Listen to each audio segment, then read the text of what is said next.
ပြောတဲ့အတိုင်းပဲเนาะစူဇော်မှုပွဲကတော့ဒီလထဲမှာရမယ်ဆိုရင်စူဇော်မှုပွဲကတော့ရောက်ပါပြီပေါ့เนาะကျွန်တော်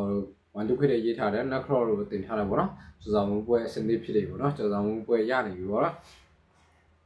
အဲ့တော့ဂျားထဲမှာကမောကမတွေအများကြီးဖြစ်တယ်ပေါ့เนาะစူဇော်မှုနဲ့တက်ခါထိုးဖို့ပွဲပြတ်တာတယောက်ပေါ့เนาะအဲ့လိုတွေဖြစ်တယ်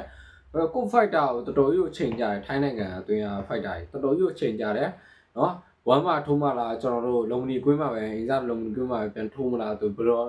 လိုမျိုးလဲတော့ကျွန်တော်တို့အသိကြတော့မသိသေးဘူးเนาะနောက်ပြီးစောက်ကြည့်ကြစို့ပေါ့เนาะဘာလို့ဆိုတော့ကျွန်တော်ထင်ရတော့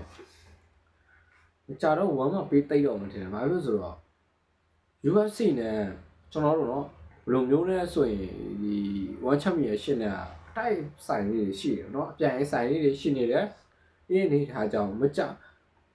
ဒီနေ့အတွင်းမှာပဲစူဇော်မှုပွဲကိုဝမ်းမှာတွေ့အောင်တွေ့လိုက်မှာဘာလို့ဆိုအပြိုင်ဆိုင်ဖြစ်နေပေါ့เนาะဂျိုရှူကဘန်ဘက်ချက်မှာရောက်နေကြတယ် UFC ပဲမြန်မာဖန်တွေအများကြီးရောက်နေဆိုတာ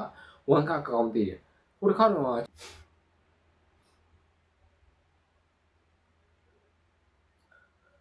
့ချက်တူလေးတိုက်လိုက်တည်တယ်ဘယ်လိုမျိုးလေးတိုက်လဲဆိုတော့မင်းဟာ UFC က fighter ဘယ်လောက်ကောင်းလဲထင်ရင်ငါတို့ဝမ်းမှာ fighter နဲ့ပြစ်ထိုးမလားဆိုတော့အဲ့လိုမျိုးเนาะအဲ့လိုမျိုးလေးစီးတယ်ပေါ့နော်အားလုံးကျေးဇူးတင်ပါတယ်ကျွန်တော်မောင်ဝေလေးပါကျွန်တော်အမြဲလက်ဝဲသတင်းတင်ဆက်နေတဲ့လူပေါ့နော်အားလုံးကျေးဇူးတင်ပါတယ်အားလုံးဘိုင်ဘိုင်ကျွန်တော် like နဲ့ follow တွေလုပ်ပေးပါ